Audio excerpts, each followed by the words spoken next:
계대결혼 1번 칼빈의 큰 실수. 계대결혼을 이해하는 데 있어서 중요한 맥을 잡고자 합니다. 우선 룻기 4장에 나오는 본문을 한번 보시고요. 특별히 파란 줄로 하이마크 된 부분을 유심히 읽어봐 주시면 감사하겠습니다. 저도 환원 특강에 나온 이 부분을 읽으면서 감동을 얻게 되었고, 그러면서 계대결혼 전반에 대해서 큰 은혜를 받았다라고 생각을 하고 있습니다. 자, 한번 진행을 해보도록 하겠습니다. 안녕하세요. 계대결혼에 관해서 설명을 해드리고자 합니다. 계대결혼이 왜 중요하냐면 성경 곳곳에 이 계대결혼에 관해서 나오는데 모르면은 오해를 하고요.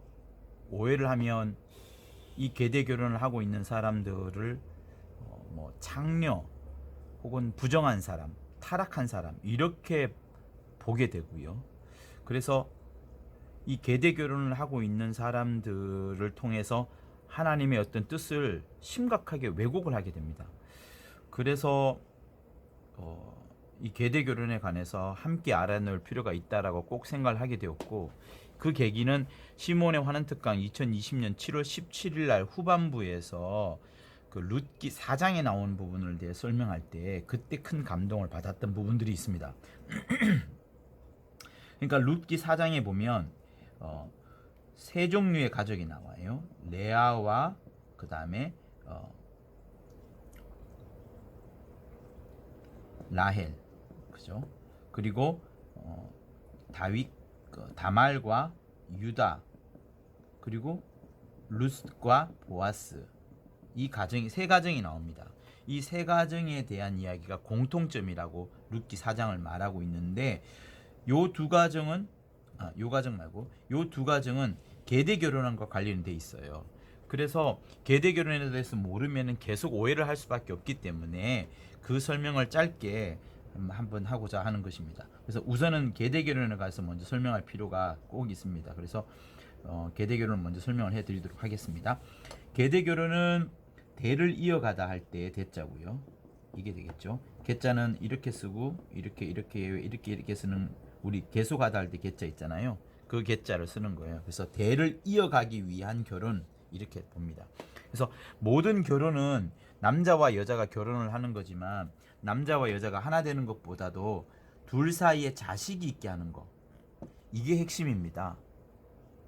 그래서 아담과 하와 역시도 그 사이에서 자식이 있게 하는 것이고, 하나님의 의도도 아담과 하와에서 둘 사람으로 끝나는 게 아니라 그 둘 사람을 통해서 결국엔 예수가 나오는 거. 그래서 그 창세기 3장 15절에 여자의 후손에 대해서 말하는 그건 역시 아담과 하와에 대한 두 사람이 결혼을 하고 그 여자의 후손이 나기 위한 과정으로서의 하는 겁니다. 그래서 결혼은 남자와 여자의 결합만이 아니라 반드시 자식에 대한 생각이 있는 것이고요. 이 자식이 있는 것은 가문, 그리고 우리는 신앙생활하는 거기 때문에 신앙의 전수, 이 부분을 굉장히 중요하게 생각해서 하는 겁니다. 그래서 결혼은 이런 제도에 하는 것이고, 정상적인 결혼이 아니기 때문에 계대 결혼이라는 것 제도를 통해서 그 가문을 이어가고 자식을 낳고자 하는 그런 것들이 성경에 펼쳐지고 있습니다.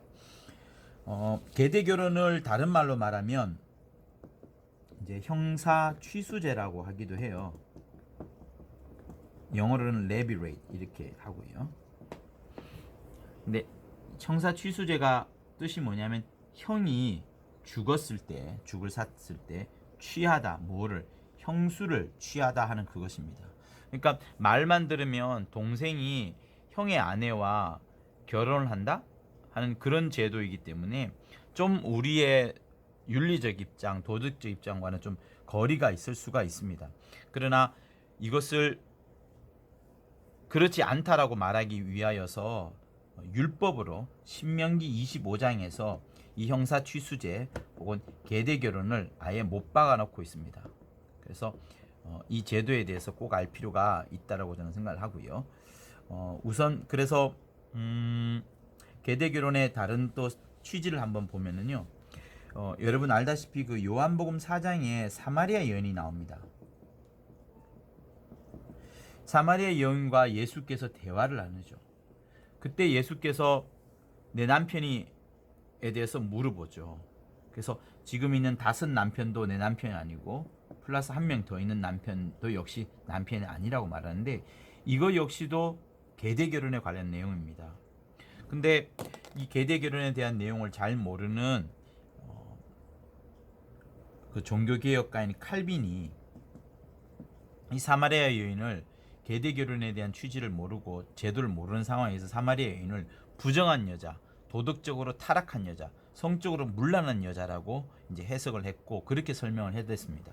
그래서 당시 중세 시대 때의 어떤 성적인 문란을 억제하는 데 있어서는 큰 효과를 가졌지만, 실상 이 사마리아 여인을 부정한 여인으로 평가를 하게 되면서 진정한 이 사마리아 여인의 취지, 성경이 예수께서 이 여인과 대화하는 내용에 대한 어떤 큰 의미는 사실 지워버린 그런 안타까운 현실이 있었던 겁니다.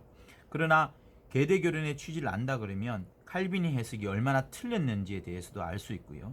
칼빈의 잘못된 해석은 또 어디에 들어가냐면 유다와 다말 사건 역시도, 다말 사건에 있어서도 다말을 상당히 부정한 여자, 속이는 여자, 사기치는 여자로 칼빈이 이야기를 하고, 많은 종교개혁가들이 이 유다와 다말의 해석, 칼빈의 해석을 그대로 답습을 하면서 유다와 다말 사건을 읽을 때 우리 마음이 막 불안하게 만들거나 또 불편하게 만드는 그런 일들을 해왔었어요. 근데 여러분 알다시피 유다와 다말 사건, 창세기 38장에 나오는 사건은 유대인들은 상당히 좋아하는 내용입니다. 그리고 재밌는 것은 룻기를 유대인들은 명절날마다 이거를 소리내어서 낭송을 합니다. 장이 짧기도 하겠지만은요, 룻기의 내용을 한번 보세요. 사실은 한 가정이 베들레헴에서 망했다가 모압이라는 이방 땅에 가서 자식들까지 죽고, 그리고 다시 돌아와가지고 두 과부가 살아가는 그 역사인데, 거기에 뭐 큰 의미가 들어있진 않아요. 있다 그러면은 효도 이런 걸 읽겠지만, 사실 이 효도를 넘어서서 룻기 4장에 마침내 다윗의 가문과 연결되는 부분이 있기 때문에 룻기는 상당히 중요한 것이고, 그런 의미에서 룻기를 잘못 오해하거나, 또 유다와 다말 사건이 이 룻기 4장에 있지 않습니까? 이 사건을 잘못 오해하게 되면 성경 전체를 잘못 보게 되는 큰 오해에 빠질 수가 있습니다. 그래서 계대 결혼을 잘 이해하면 유다와 다말 사건, 룻기, 그리고 심지어 룻기 4장에 있는 라헬과 레아의 가정, 이것들도 이해하게 되고, 더 나아가서 신명기 25장에 있는 계대 결혼에 대한 어떤 그 유대 사회가 얼마나 이 제도를 정통으로 여기는지에 대해서 알 수도 있고요. 그리고 또 뭘 알 수 있냐 그러면은 요한복음 4장 이것도 알게 되고, 또 마태복음 22장에도 7형제 사건이 있습니다. 곧 사두개인들이 예수에게 묻죠. 부활 이후에 7형제 중에 누가 과연 부인이 되겠느냐 하는 그 질문을 했을 때에도 그 7형제 사건 역시도 계대 결혼과 관련되는 겁니다. 그래서 계대 결혼은 구약에만 나오는 것이 아니라 신약에도 나오고 사마리아 여인에 관해서도 나오고 성경 전체에서 나오는 것이기 때문에 이 계대 결혼에 대해서 알 필요가 있고요. 제가 깨달은 것은 율법과 복음의 그 장치, 믿음과 은혜의 그 감동을 조화롭게 펼쳐 나가는 데 있어서 이게 꽤 중요하다는 사실을 제가 이제 알게 된 겁니다. 그래서 시몬의 환원 특강 때 룻기 4장을 읽게 된 것이 저에게는 큰 행운이었고요. 그래서 계대 결혼에 관해서 여러분들한테 조금 더 설명을 해드리도록 하겠습니다. 다음 강의를 2강으로 넘기도록 할게요. 이게 10분짜리밖에 안 되기 때문에 또 여러분들에게 강의를 해드리도록 하겠습니다.